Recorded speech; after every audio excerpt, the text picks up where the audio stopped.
I'm Ronnie. We're having... Oh, are they talking? I'm sorry.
Good morning, everyone.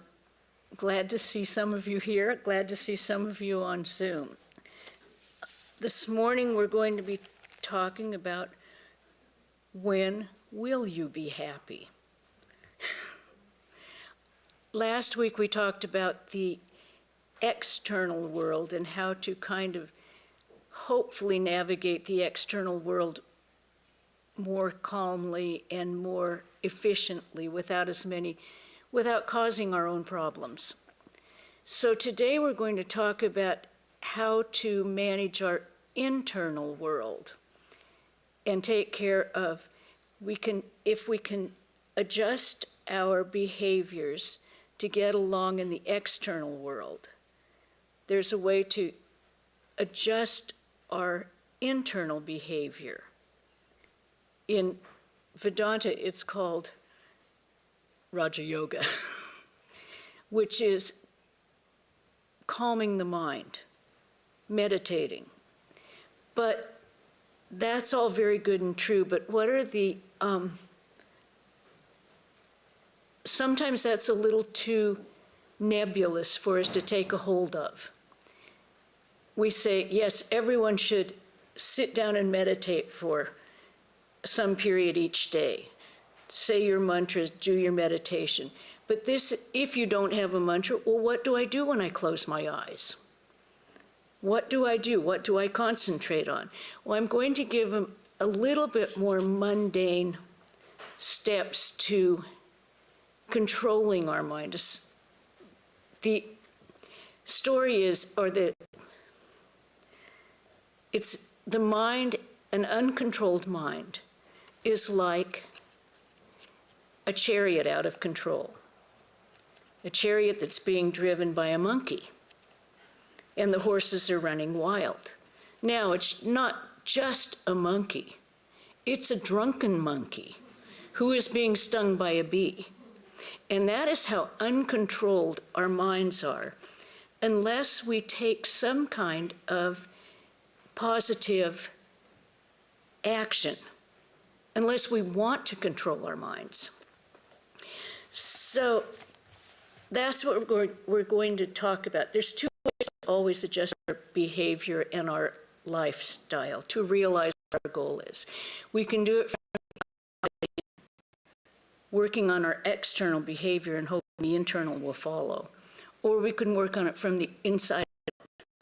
Work on the inside mind and hope that the external behavior will follow along with our new ideas. What governs our internal actions and our internal lives are mostly emotions and our mind, the samskaras that we bring from our previous lives. But one of the hardest things to get a hold of is our emotions, because emotions just bubble out. They're not anything we plan. They're not anything that we take into consideration before we act. We all have emotional responses to things. So how do we take control of our emotions? What do? They pop out. You'll be going along doing very, very well in your life, and suddenly a little bump will come in the road in the form of someone at work, someone you live with. Usually it's in the form of another person. Or just plain in this last year, the frustration of not being able to do what we normally do. We're all dealing with this frustration of the pandemic that is maybe over, maybe not. Can we go out now, or do we have to stay in? And this is extremely frustrating for everyone. So our emotions, frustration is often the thing that starts our emotional reaction. Someone will say something, someone will cut you off on the freeway, and you're overreacting, really overreacting. And you look at yourself and you go, that's not the way I used to be. That's not. But how do we take hold of that? Well, the old saying that probably your grandmother said, I'm not even going to go your mother's, count 10 before you answer. That count 10 is take just a minute or 10 seconds to evaluate what's happened. It's not silly. I mean, it sounds simple, but how many of us do it, or do we flash? Another one is, the other way we can say it is curb your enthusiasms, which are your reactions. You don't have to react with extreme enthusiasm or extreme frustration or extreme anger. What we're trying to do is calm our mind to a moderate, not a moderate response. That doesn't mean you can't be enthusiastic and you can't be happy about things. It means to have it to be in control of what your emotions are, not to be carried by them. How do we do this? Well, one of the things that we have to do in interacting with people, and who else do we interact with? Our dogs are easy. The cats are a little harder, but the dogs are really easy. They'll just go along, yeah, I want to do what you want to do. Okay, oh, yeah. We have to listen to people. Now, listening to people, and when I say really listen, we don't just be quiet and let them talk and take a little mind vacation while they're talking, which I think is an easy habit to get into when we've been living in isolation. We let our minds wander and think of other things. We have to really hear what they're saying and then choose what reaction we would like. or if choose what they would like from us. It's rather than getting highly emotional. I received a call last week, and it was from someone that I've been in contact with for quite a long time. And the call was, I don't have any money and I don't have any food. Now, my immediate reaction was, oh my God, what can I do? Which is not a bad reaction, but it was unrealistic because this person is in another state, and what can I really do? So this is the kind of thing that will hit us in different parts of our interaction with people. You get these things straight out of the blue, and you go, your reaction, your heart starts to beat faster, you start emotionally reacting, which then affects all of your interactions with people around you. Now, if you can sit back and analyze, what can I really do? Well, you can pray for them. You can call someone in their area and see if they can check on them. You can send some money. Think of things that you logically and practically can do, not how you, oh my God, I've got to rush out and take care of it, because that's not an available option right now. And the other thing that you find when you really listen, or you listen to what you're saying, that's the other half of listening.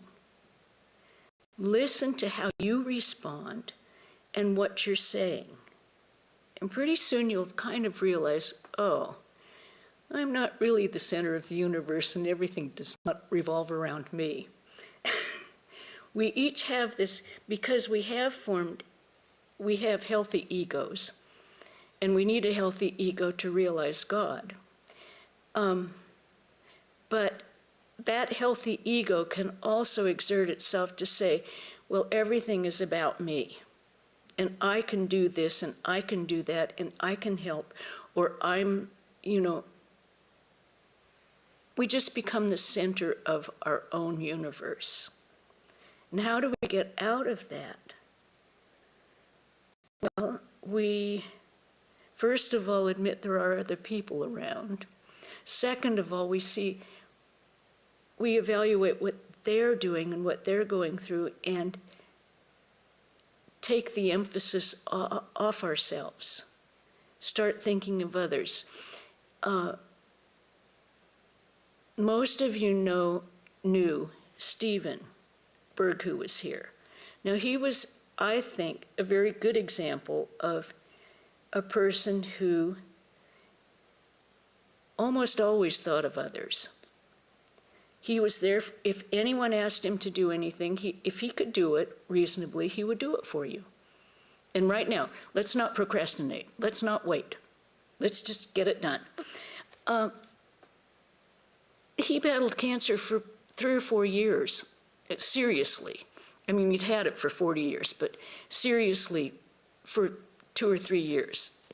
But he never got into the habit of, oh, poor me, oh, I'm going through this, oh, I'm not able to do this. He did not focus on himself.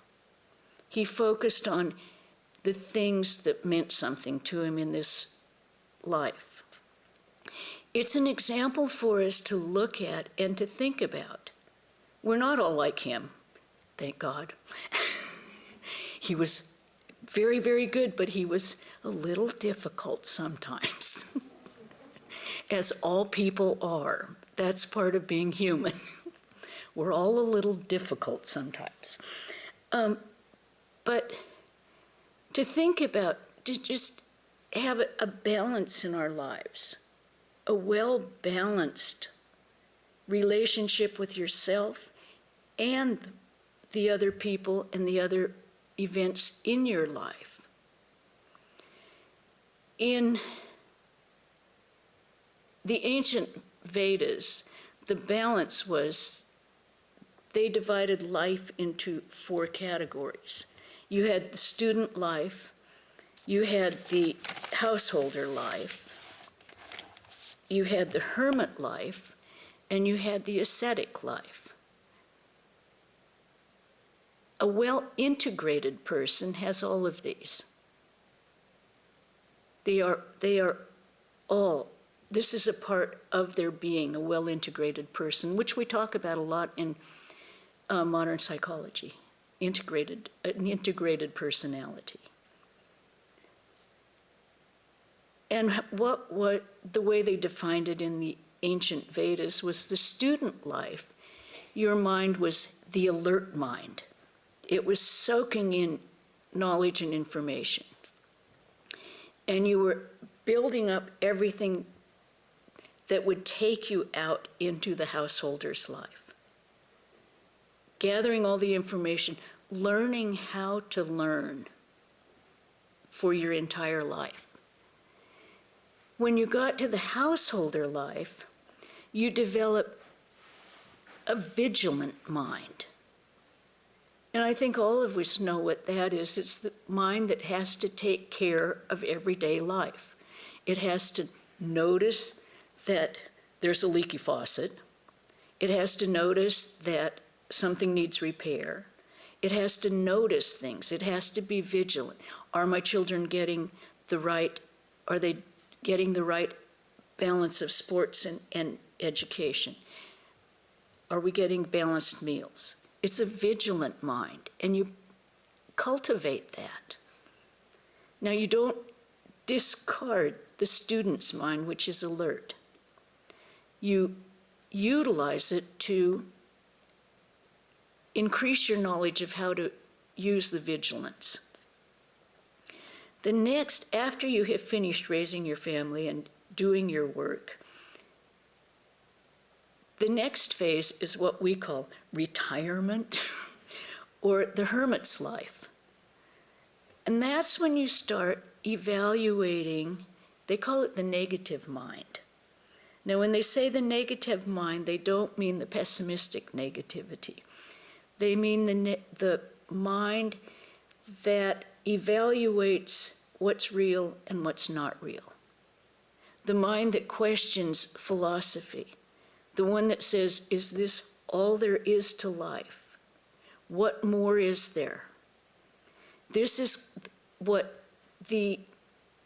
was loosely called the negative mind, because you're questioning the very reality of your experiences.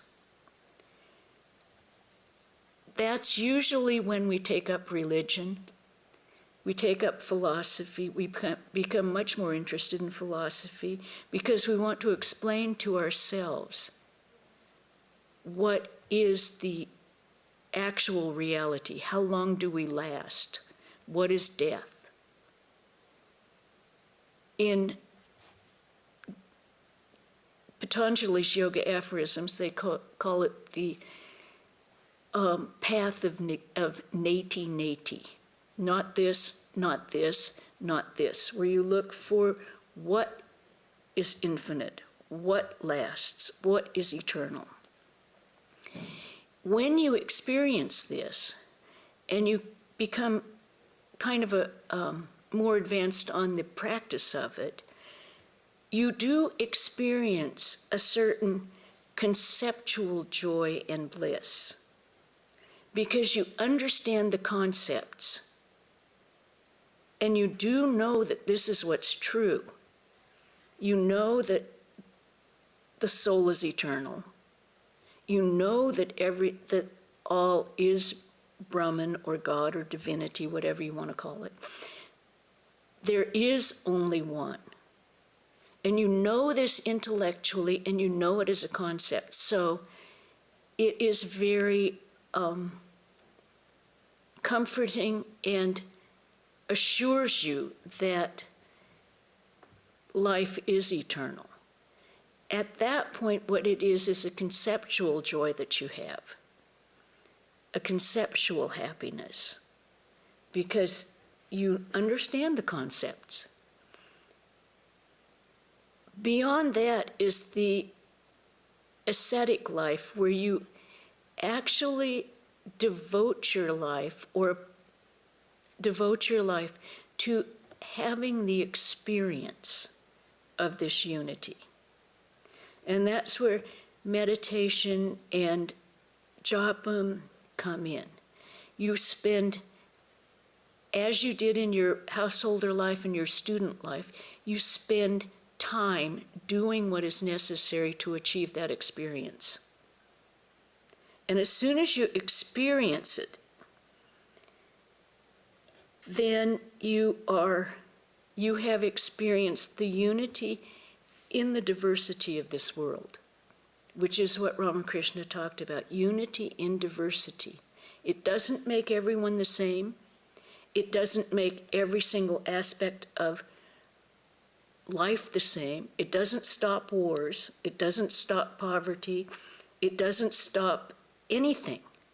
But you have experienced that it is the one reality. So you stop seeing magnifying the differences. You are free from the past because it doesn't exist. You're free from the future because it doesn't exist. You live now, which is also basically the Advaitic experience, Advaita Vedanta, non-dual Vedanta.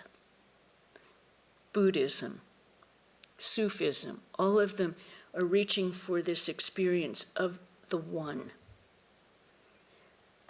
So, according to Swamiji, that's when you will be happy, when you have achieved that, because you will be free.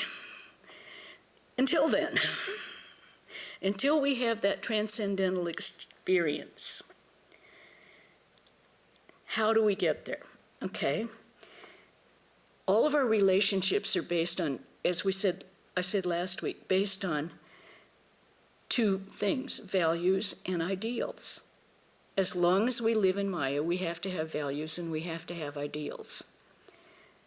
The two that they delineated as dreadfully important, or very important, never deviate from truth and never deviate from duty, or we can call it dharma. Everyone has to act. We all act.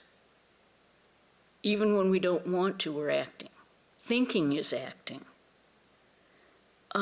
So we do not deviate from truth and from duty or dharma. We also are told self-surrender. Now, how do these two fit together? Well, self-surrender is not giving up. It's not ceasing to act. I mean, it would be terribly convenient if we could say, I'm just going to surrender to Mother. And I sat there. But that's not the way the human mind, human nature is. You must act. You must continue to do your duty, and you do it in the best possible manner you can. You do everything that comes up in your path as perfectly as you're capable of. And then here comes the surrender.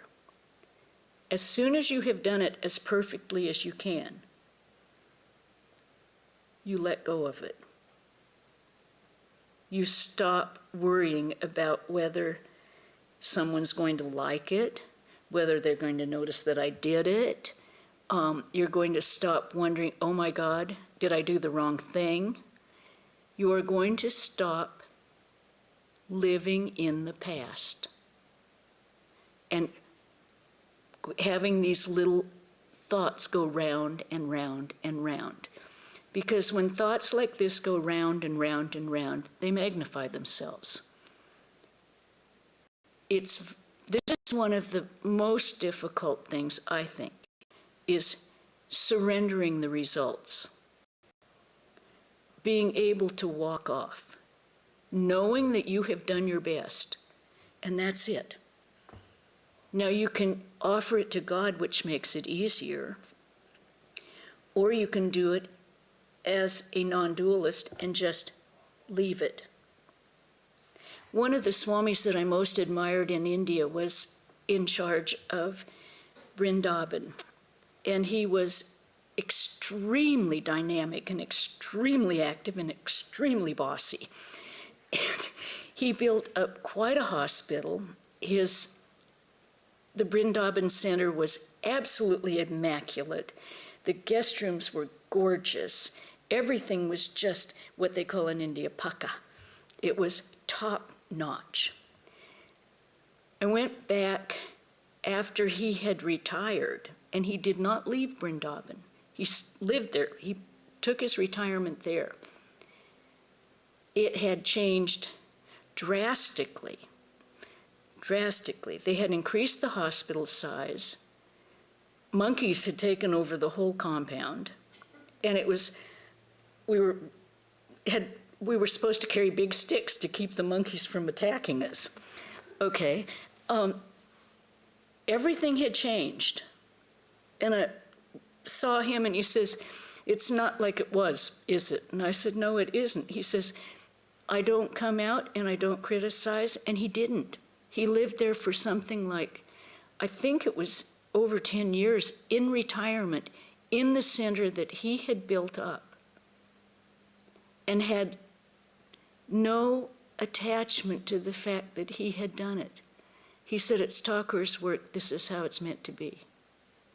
Now they were still doing exceptionally good work, and he had started another program where they were feeding widows, giving them food to cook in their places. But I was in awe of how he was able to be completely detached. He still loved, Vrindavan was his place.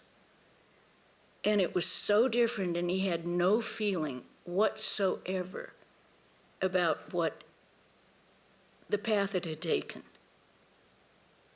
Now, if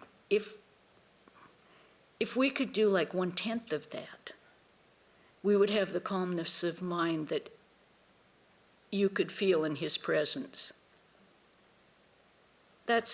And none of these things are conceptually that difficult. If we can understand that. I mean, it's not difficult language. We can all understand what is said. Putting it into practice takes monumental effort. If we remember the goal that our entire reason for being here is to realize God, to realize our unity with divinity, then we put in that effort. And sometimes we slack off, and sometimes the effort isn't quite as strong, but it's always our choice. How badly do we want to reach the goal? How dissatisfied are we with how our lives are going? How much effort do we want to put in? And as we have said over and over again, self-effort doesn't buy God. But you have to do something with your life. You have to do something. We all have to do something. I mean, you can't sit and watch TV all day. Your mind would go.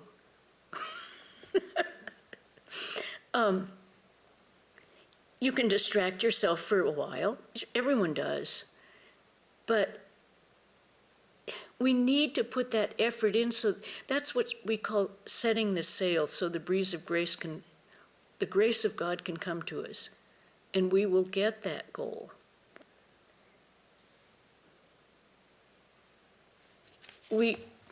Just one second. I have to look at my notes just for a minute. Okay. But this is what our human life is about. And I think that's what most of us who are here have already realized. We are looking for something beyond this. We're not unhappy in this life. As long as you know where you're going and you're working on it, you can experience joy every day. You can. Because, and you balance your life, allow yourself, always tell yourself that no matter what you do, and we all make mistakes, but my basic nature is divine, and I will get there. I will recognize that, and I will know it. Because we are all divine. It's not saying go out and stomp all over everyone because I'm God. But it is just recognizing your own divine nature. Knowing that you are that. And yes, we're going to go through life with our egos bouncing off other egos and still having problems. But as we advance further and work on ourselves a little, notice what we're doing rather than what they're doing. We will be able to correct what we want to. We all have behaviors that are not matching our idea of ourselves. And if you don't have them, then Thank you. You have gone much further than I have, because I have aspects that are still problematic. And I assume that as long as I have a human body, I may have those aspects. Hopefully they will become less and less. Hopefully, the more I can recognize them when they happen.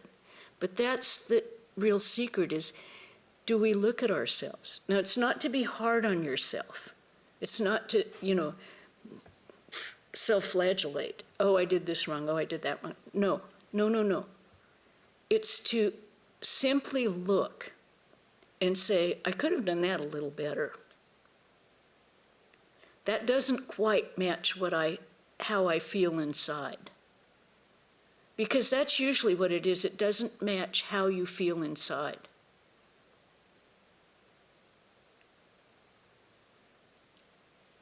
And as I say, we always have to remember that divinity is both inside and outside. If we're realizing that divinity within us, it's in everyone else. And we have to try and see that. See them as ourselves. See everyone as ourself.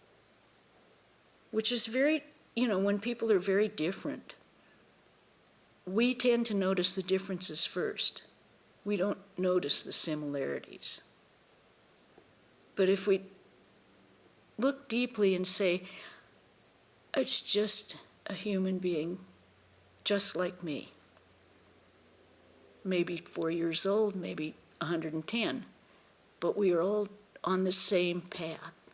We're all doing the same thing. We're all trying to find God. We're all trying to recognize our perfection. So when will you be happy? I was telling someone that they asked what the title was, and I said, when will you be happy? And she said, oh, that's good. I said, or when will you be happy? And she said, no. So you say it to yourselves how you would like to say it. When will I be happy? Actually, as long as we're trying, speaking for myself, I am pretty happy most of the time. I was reading something Van Gogh said, and he said, if you really love nature, and I think most people who live in Santa Barbara do, then you will find beauty everywhere. And as soon as you can see the beauty in this world, beauty in everything, he saw it in street scenes, he saw it everywhere. When we can recognize that beauty, even in the horrors of war and all kinds of things, then we are not an unhappy person. There's a certain joy, a current of joy that goes through all of life. We are shown so much of the problems of the world. But I always go back to that first chapter of the Gita when Arjuna says he will not fight. I will not fight. I cannot kill my brother's uncle's kinsman. And Krishna then expounds the entire Gita and says, everyone who is here, those that were killed are already dead. Because this is my play, it's not yours. You just must play your part till the end of it and do it well. Which goes back to the say, don't deviate from the truth and don't deviate from your dharma. I think each of us, I remember when I first encountered Vedanta, that was wonderful. First time I heard the word dharma, and I went, how do you know what your dharma is? But I think everyone discovers what their dharma is. It's where you are comfortable. It's where you do your work and you know what you're doing. It could be teaching, it could be building, it could be advertising, it could be planning parties. It could be anything that we do in this world. It could be, well, I mean, take, once again, the Olympics. It could be your sport. That could be your dharma. You know it when you found it. I mean, I did not plan on being a nun. And yet when I actually looked at it, I thought, yeah, if I really want to realize God, that's the way I'm going to have to go. Because I will get way too distracted if I don't. And I think you recognize it when you see it. Are you finding joy in your everyday work? Are you finding a certain amount of, do you get up in the morning and instead of going,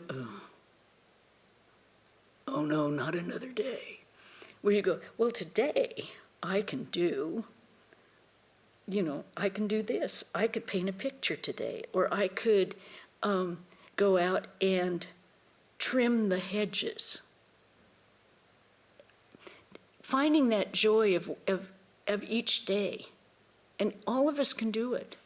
Yeah, we get down periodically. Everyone does. That's the nature of the gunas. They're all passing. They're all transient. They come and go. And I think when you've reached a certain age, you know they come and go. One day you're miserable, the next day, oh, it's not so bad. Unless you decide to stay there. And that is a decision. This is one of, I think, one of the problems of a third world problem, a first world problem, shall we say. When you're in the third world countries and you have to maintain yourself and just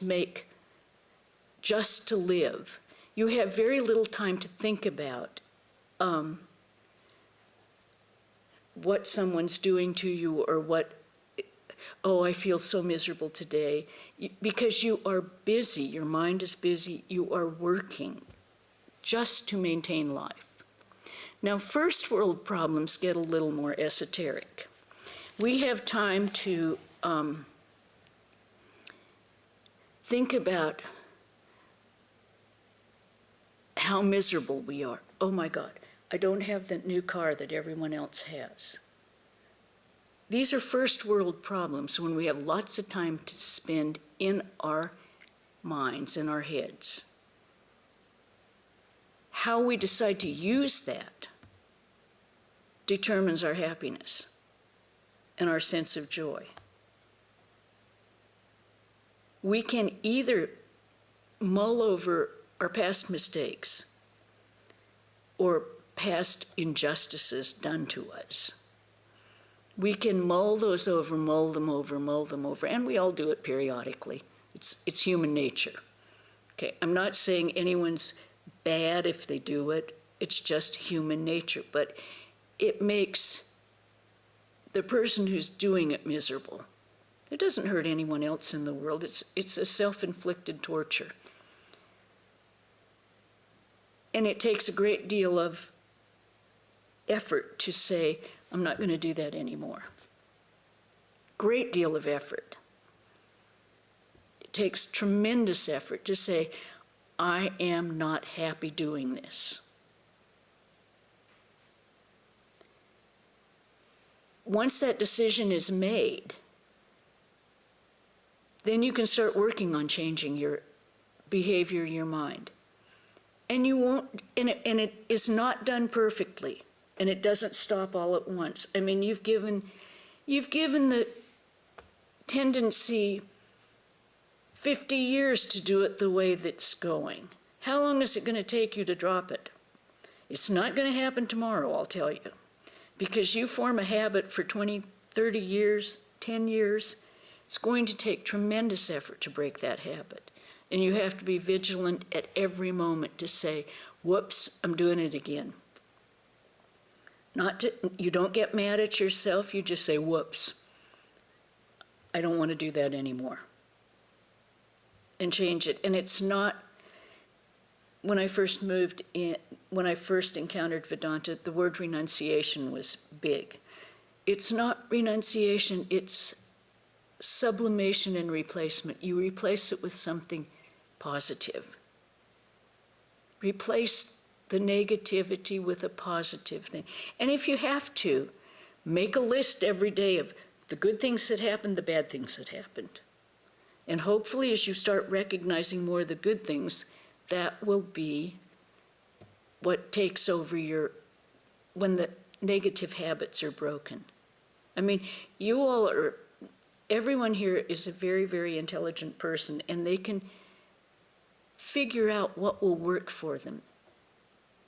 You can all say, do I have to make a list, or do I check off times when I have behaved in a way I don't want to behave, or do I check off when I behave the way I want to behave? When I have my mind I have the reins in control.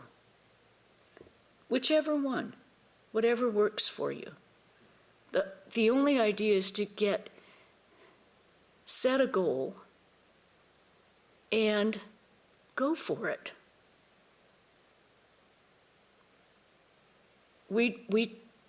In the way the convents and monasteries are set up, it's a regulated life.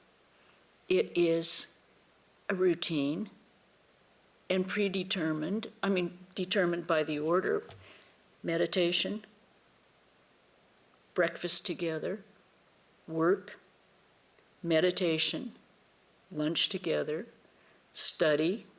Sometimes work is study when you first move in. Karma yoga, certain amount of meditation again, and live compatibly in the group. Which Swami Prabhavananda went to Assisi, and he asked the head monk there, what is your austerity? And he said, group living. That's it. And getting along with people is an austerity, because none of us can give free rein to our egos. It's a way of recognizing ourselves and becoming the person we know we are. So I'm going to close with a little quote from Jnana Yoga that Swamiji read. According to Vedanta, when a man has arrived at the perception, that the unity, he has become free, and he is the only man who is fit to live in this world. Others are not. The man who sees evil, how can he live in the world? His life is a mass of misery. The man who sees dangers, his life is a mass of misery. The man who sees death, his life is misery. That man alone can live in the world. He alone can say, I enjoy this life and I am happy in this life. The man who has seen truth. and truth exists in everything. So I'll close with that.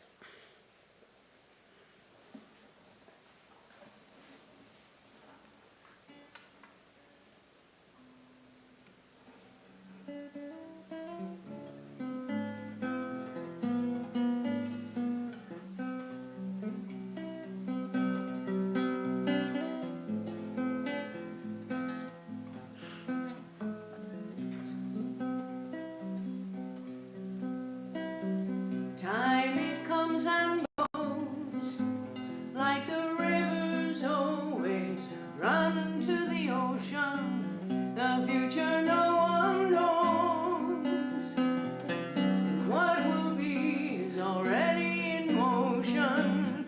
Daylight follows night, and after rain there shines sunlight. After storm comes calm, and moonlight shines until the dawn. Today is all we have. Let it fill us up in every moment. Fill up our hearts and minds with contentment, sweet devotion, and everything will pass. Our tears will turn to joy at last, and the struggles in our lives will be our teachers, make us wise. Oh, time it comes and goes, and the future no one knows. Today is all we have. Let's do our best and be glad. Today is all we have. Let's do our best and be glad. Be glad.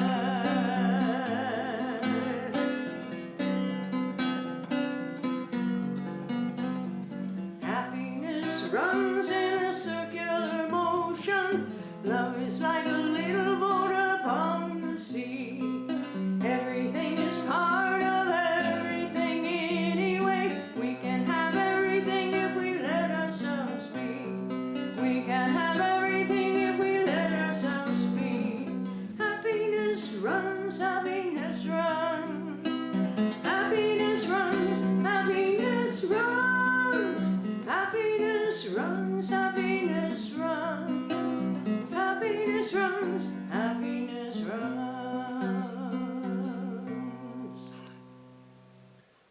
Thank you, Jayanti. Wait. I've covered up the schedule. Excuse me. Okay.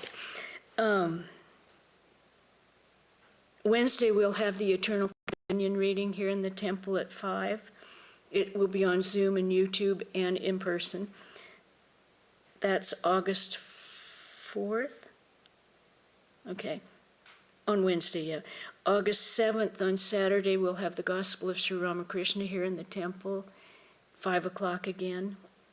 And Sunday, August 8th, Pravrajika will be speaking on the friend in your pocket. I don't know what that is, but I'm kind of interested. All right, we'll end with a chant. Shanti, Shanti, Shanti, Hari Om Tat Sat Sri Ramakrishna Arpanamastu.